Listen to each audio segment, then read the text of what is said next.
안녕하세요. 시내가 책방입니다. 저는 책방지기 한 걸음씩입니다. 오늘은 지난 시간에 이어 톰 라이트의 마침내 드러난 하나님의 나라 중에서 제2부 하나님의 미래계획 중 5장에서 8장까지를 정리해 드리겠습니다. 제2부 하나님의 미래계획 5장 우주의 미래 진보인가 절망인가? 들어가는 말, 이 세계 전체에 대한 하나님의 목적은 무엇인가요? 이 질문에 답하기 위해서 먼저 이번 장에서 매우 인기가 있으며 선택 가능한 두 가지 길을 살펴본 후 다음 장에서 신약 성경 자체가 제공하는 대안적 선택을 살펴볼 것입니다. 선택 1. 진화론적 낙관주의. 진보의 신화. 많은 사람들이 특히 정치가들과 언론 등에서 나오는 세속적 시사 해설자들이 여전히 이 신화를 가지고 살며 거기에 호소하고 우리도 그것을 믿도록 부추깁니다. 진보의 신화는 현대 서구 문화에 깊이 뿌리를 두고 있으며 그 뿌리 중 일부는 기독교에서 비롯된 것이기도 합니다. 인간의 프로젝트가 그리고 이 우주의 프로젝트가 계속해서 자라고 발전할 수 있고 실제로 그러할 것이며 그 결과 인간이 무한히 개선되며 유토피아를 향해 갈 것이라고 하는 생각은 르네상스 시대로 거슬러 올라가는데 18세기 유럽의 계몽주의가 그러한 생각의 결정적인 견인차가 되었습니다. 이러한 사상은 한편으로는 과학적 진보와 경제적 진보가 결합되고 다른 한편으로는 민주주의적 자유와 더 넓은 교육의 기회를 누리면서 역사가 놀라운 목표를 향해 빠르게 전진하고 있다는 느낌이 강력했던 19세기의 유럽에서 온전하게 꽃을 피웠습니다. 헤겔, 다윈, 칼 마르크스, 많은 그리스도인들이 기독교의 메시지가 약속하는 것을 사회에서 실천하기 위해 수용한 사회복음이었습니다. 진보의 신화가 기독교적인 형태로 발전한 것 중에서 가장 잘 알려진 것은 피에르 테아르 드 샤르댕의 사상인데요. 프랑스인 예수회 수사인 그는 1881년에 태어났는데 인류의 기원을 연구한 탁월한 과학자였고 하나님의 임재를 이 자연계 어느 곳에서도 발견할 수 있다고 믿었던 열렬한 기독교 신비가였습니다. 거룩한 영이 진화 과정의 모든 단계에 관여해서 우주적이고 인간적인 진화가 성령의 더 온전한 드러냄을 향해서 계속해서 앞으로 나아가서 그리스도 오메가에서 절정을 이룬다고 그는 믿었습니다. 진보의 신화는 세 가지 이유에서 악의 문제를 다룰 수가 없는데요. 첫째, 악을 막을 수가 없습니다. 둘째, 만약 진보가 결국 우리를 유토피아로 데려간다 하더라도 지금까지 이 세상에 일어난 모든 악의 도덕적 문제는 다뤄지지 않습니다. 셋째, 진보의 신화는 악 자체의 성질과 힘을 과소평가하기 때문에 십자가의 핵심적 중요성을 보지 못합니다. 십자가는 악에 대한 하나님의 부정인데 그 부정 다음에는 하나님의 창조에 대한 긍정이 열립니다. 선택 2. 이동하는 영혼. 서구 역사에서 여전히 가장 영향력 있는 사상가로 남아있는 플라톤은 시간, 공간, 물질로 구성된 현 세상은 환상이며 동굴 안에 어른되는 그림자이기 때문에 인간에게 가장 적절한 임무는 현상 너머에 있는 진정한 실제와 접하는 것이라고 생각했습니다. 플라톤주의 세계관에 의하면 필연성에서 벗어나는 방법은 부패하여 죽는 것, 즉 우리의 물질적 존재 자체를 없애버리는 것이었습니다. 플라톤주의의 특징이 기독교 사상에 영향을 미친 대표적인 예가 영지주의입니다. 오늘날 세계 곳곳에 많은 사람들이 기독교적 미래관을 창조 질서의 궁극적 소멸과 완전히 비물질적이라는 의미의 영적 운명으로 이해한다는 사실을 지적하기 원합니다. 6장. 이 세상이 기다리고 있는 것. 들어가는 말. 초기 그리스도인들은 앞장의 두 가지 관점과는 매우 다른 관점을 가지고 있었는데 그들은 하나님이 부활절에 예수님에게 하신 일을 이 우주 전체를 위해서 하실 것이라고 믿었습니다. 희망의 근본적 구조, 거시적인 차원의 기독교적인 희망은 신약 성경, 그 중에서도 바울의 저작과 계시록에 가장 분명하게 기록되어 있습니다. 첫째는 창조의 선함입니다. 성경 신학이 여전히 주장하는 것은 살아계신 한 하나님이 자신과는 별개인 세상, 자신 안에 포함되어 있지 않은 세상을 창조했다는 것입니다. 창조는 처음부터 사랑의 행위였고 타자의 선함을 확인하는 행위였습니다. 둘째는 악의 성질입니다. 성경 신학에서 악은 실제적이고 강력하지만 피조성이 곧 악을 의미하는 것도 아니고 하나님이 아닌 다른 존재이기 때문에 악한 것도 아니고 영원한 천국에서 순수한 영혼으로 남아있는 대신 물리적인 재료로 만들어져 시공간 안에서 산다는 사실이 곧 악을 의미하는 것도 아닙니다. 특히 중요한 것은 부패할 수밖에 없고 변화무쌍하다는 사실이 곧 악을 의미하지 않는다는 사실입니다. 악은 피조성에 있는 것이 아니라 인간이 자연 세계를 만드신 하나님 대신에 그 자연 세계의 어떤 부분들을 경배하고 예배하는 반항적 우상 숭배에 있습니다. 셋째, 구속의 계획입니다. 창조가 하나님의 사랑에서 비롯된 것처럼 구속 역시 하나님의 주체가 기쁘고 즐겁게 자기 자신을 내어주면서 하게 되는 일입니다. 구속의 요점은 있는 것을 폐기하고 새로운 판에서 다시 시작하는 것이 아니라 노예로 속박된 것을 해방시키는 것입니다. 구속은 창조계를 손상시키고 왜곡시키는 악의 문제를 해결한 후에 그것을 다시 만드는 것입니다. 기독교적 희망의 우주적 차원에 대해서 이야기하고 있는 신약 성경의 6가지 핵심 주제들을 살펴보겠습니다. 1. 파종과 추수. 고린도전서 15장에서 바울이 사용한 첫 열매라는 이미지는 유월절과 오순절 축제에까지 거슬러 올라가는데 두 가지 모두 농업 축제이며 구원과 관련된 역사적 축제였습니다. 바울이 이 유월절의 이미지를 적용시킨 예수님은 죽은 자 가운데서 처음으로 부활한 첫 열매입니다. 첫 열매의 요점은 그 뒤로 더 많은 수확이 뒤따르리라는 것입니다. 바울은 그리스도인이 갖게 될 부활체의 성질을 예수님이 받은 새로운 몸의 기초에서 설명합니다. 2. 승리의 전쟁. 고린도 전서에서 등장하는 꽤 다른 이미지인 왕이 존재하는 모든 적을 진압함으로써 자신의 왕국을 설립하는 이미지입니다. 바울은 새 창조의 신학을 말하고 있습니다. 이 우주 전체에 있는 모든 세력, 모든 권위가 메시아에게 굴복할 것이고 마지막에는 죽음 자체가 자신의 권력을 내놓을 것입니다. 다시 말해서 우리가 이 우주의 항시적인 상태라고 간주하고 싶은 것들, 엔트로피, 위협적인 혼돈, 그리고 붕괴, 이 모든 것들이 창조주 하나님의 대리인으로서 행동하시는 메시아에 의해 변화될 것입니다. 3. 하늘의 시민, 땅의 식민화. 빌립보서 3장 20절, 21절에서 나오는 또 다른 왕의 이미지를 보면 바울이 우리는 하늘의 시민이라고 말한 것은 이 생이 마친 후에 천국에 가서 살게 될 것이라는 뜻이 결코 아니었고 구원자, 주, 왕이신 예수님이 하늘로부터 땅으로 와서 사람들의 현재 상황과 상태를 바꿀 것이라는 의미입니다. 여기에서 핵심 단어는 변하게 하다입니다. 우리의 낮은 몸을 자기 영광의 몸의 형체와 같이 변하게 하시리라. 빌립보서 3장 21절. 4. 만유 안에 계실 하나님.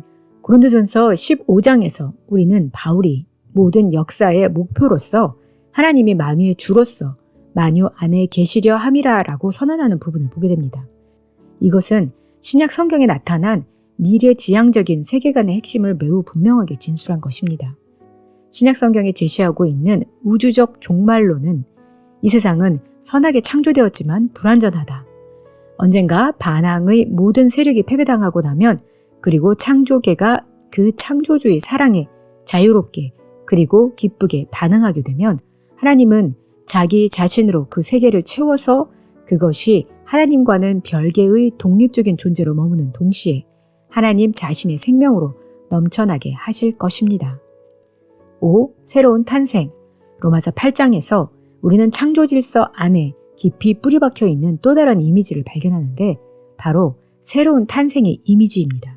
19절에서 바울이 말하는 것처럼 창조계 전체는 하나님의 자녀들이 나타나는 날, 그들의 부활이 창조계 자체의 새로운 생명을 알리게 되는 그 날을 갈망하며 학수고대하고 있습니다. 그 다음에 바울은 해산의 고통의 이미지를 사용하는데 이것은 하나님의 새로운 세대가 출현하는 것에 대한 유대교의 친숙한 은유입니다.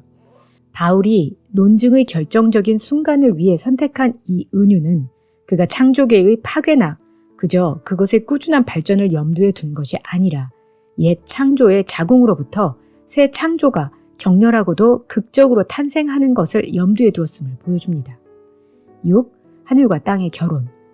아마도 성경에 나오는 새 창조의 이미지, 우주적 회복의 이미지 중에서 가장 위대한 이미지라고 할 수 있는 계시록 21장과 22장에 제시되어 있는 결혼 이미지는 새 예루살렘이 신랑을 위해 치장한 신부처럼 하늘에서 내려옵니다.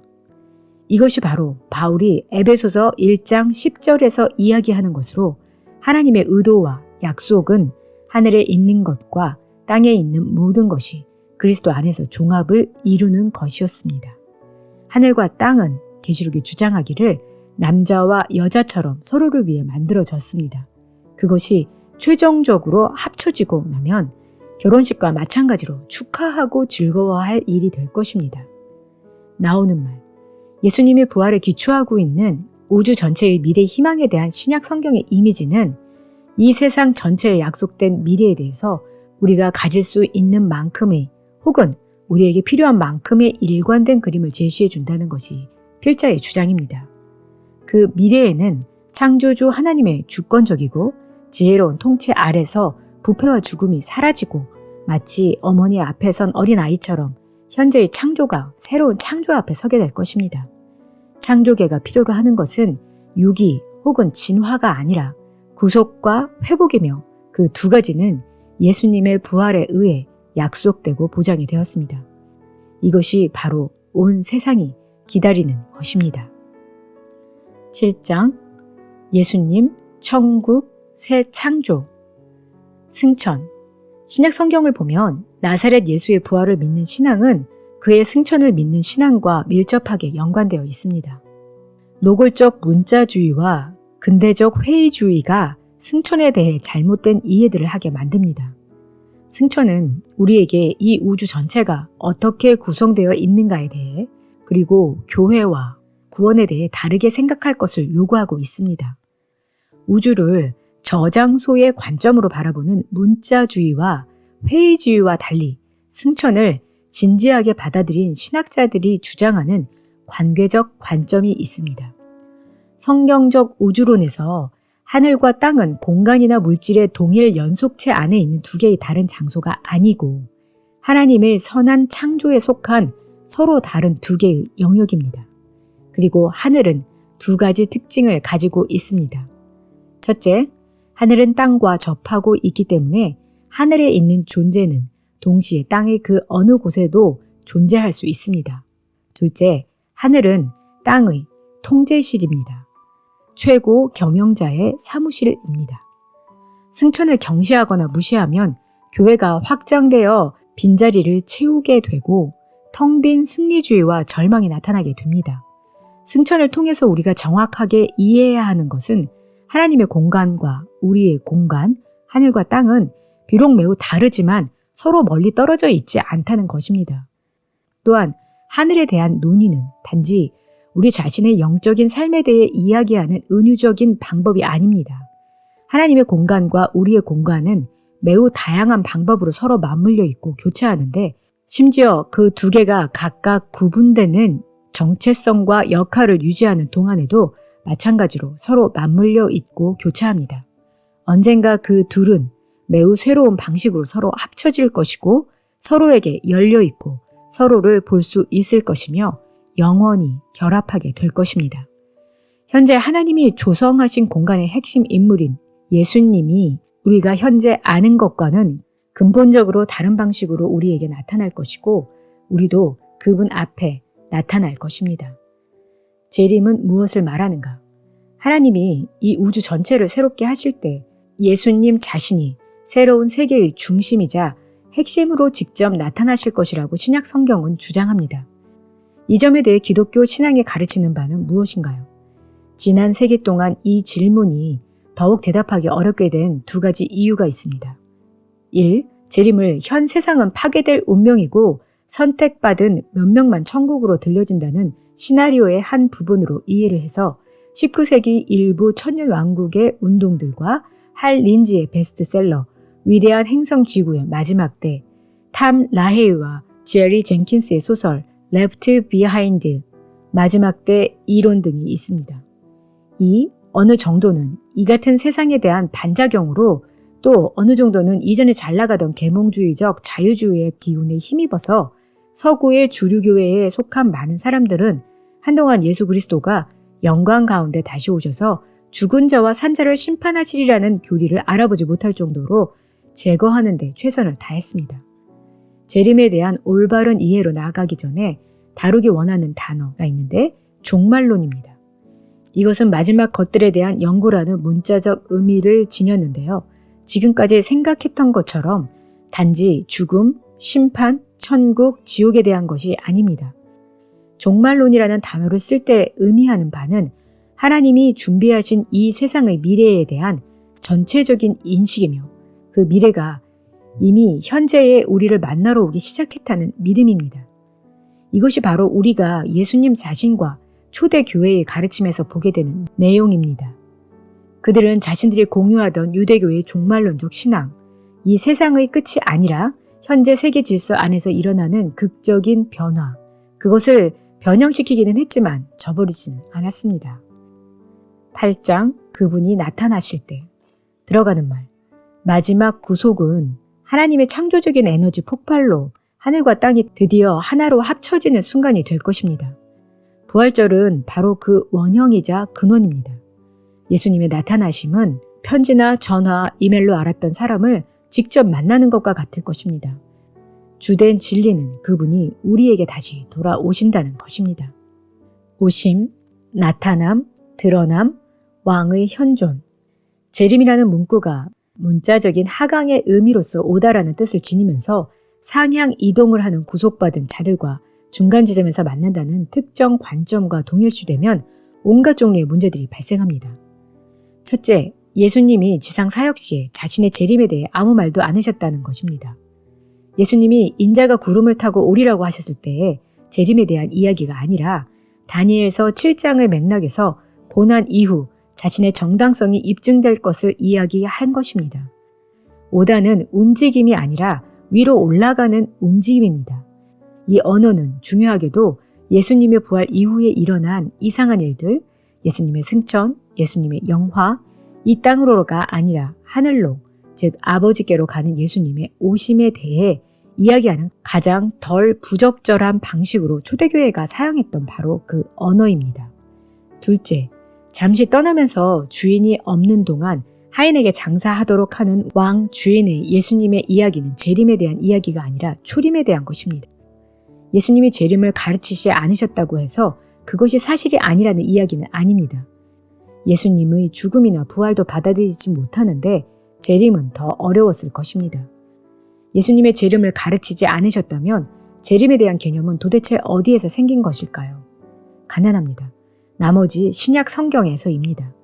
예수님의 정당성이 입증되고 부활하여 승천하시고 난 후에 교회는 예수님이 다시 오실 것이라고 확고하게 믿었고 그렇게 가르쳤습니다. 바울의 편지들은 예수님이 미래에 오시는 혹은 나타나시는 이야기들로 가득합니다. 그의 세계관, 그의 신학, 그의 선교, 그의 헌신은 모두 그것 없이는 생각할 수가 없습니다. 헬라어의 파루시아는 보통 오다라고 번역되는데 그 문자적인 의미는 현존, 즉 부재에 반대되는 의미로서의 현존입니다. 사람들은 종종 초대교회가 파루시아를 단순히 예수님의 재림을 의미하는 용어로 사용했다고 생각하며 모두가 그 재림의 모습이 문자적으로 데살로니가 전서 4장 16절에서 17절의 모습일 것으로 추정합니다. 그러나 두 가지 가정은 모두 틀렸습니다. 첫째 의미는 신 혹은 신성의 신비로운 현존이었습니다. 특히 그 신의 능력이 치유로 나타날 때의 현존을 의미했습니다. 예로 히스기야 왕 때 아수르를 기적적으로 막아낸 사건처럼 구원하시는 하나님의 강력한 현존이 행동으로 나타나는 것입니다.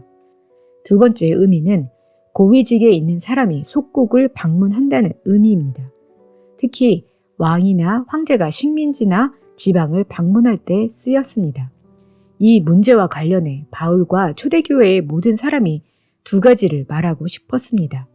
첫째, 그들은 예수님이 영으로 가까이 계시지만 몸으로는 부재하시는데 언젠가는 몸으로도 현존하실 것이고 그때에는 자신들을 포함해서 온 세상이 그 현존의 갑작스러운 변화의 능력을 경험하게 될 것이라고 말하고 싶었다고 합니다. 둘째, 부활해서 하나님의 우편에 앉으신 예수님이 이 세상의 정당한 주인님이시며 다른 모든 황제들이 두려움과 경이로움에 떨 진정할 황제라고 말하고 싶었다고 볼 수 있습니다. 파루시아는 사실 그것 자체가 예수님이 실제이고 카이사르는 서툰 모방이라고 바울이 말할 수 있게 해주는 용어 중 하나입니다. 재림에 대한 바울의 신학은 예수님이 주라고 하는 자신의 정치 신학의 일부입니다. 데살로니가 전서 4장 16절에서 17절에 구름 속으로 끌어올려 공중에서 주를 영접하게 하시린 이를 문자적으로 묘사한 본문으로 받아들여서는 안 된다는 것입니다. 이것은 단지 그가 고린도전서 15장 23절로 27절, 51절로 54절, 빌립보서 3장 20절에서 21절에서 말한 것을 다르게 표현한 것에 불과합니다. 고린도전서와 빌립보서에서 현재의 비천한 몸이 만물을 복종케 하시는 예수님의 능력의 결과로 예수님과 같은 영광스러운 몸으로 변화될 것에 대해 이야기합니다. 그럼 왜 데살로니가 전서에서 주님이 내려오시고 성도들이 공중에서 사로잡힌다는 방식으로 이야기할까요? 그가 의도적으로 하나로 모으고 있는 세 가지 다른 이야기를 암시해 줄 수 있는 풍성한 은유를 찾고 있는 것 같습니다. 데살로니가 전서 5장에서 주의 날이 도둑같이 임할 것, 여자의 해산의 고통처럼 임할 것, 미래에 대한 모든 기독교적인 언어는 안개를 가리키는 일련의 이정표와 같다는 사실을 상기해야 합니다. 백성이 황제를 만나면 그들은 그냥 성 밖에 머무르는 것이 아니라 황제를 대하는 예우를 갖춰 그를 성 안으로 호위해서 들어옵니다. 바울이 공중에서 주를 만나는 것에 대해서 이야기할 때의 요점은 대중적인 휴거 신학과는 달리 구원받은 자들이 땅으로부터 떨어진 공중 어딘가에서 그냥 머문다는 것이 아닙니다. 그 이야기의 요점은 돌아오시는 주님을 만나러 나갔다가 그분의 땅으로, 즉 자신들이 처음 출발했던 그 장소로 왕이신 주님을 호위해 온다는 것입니다.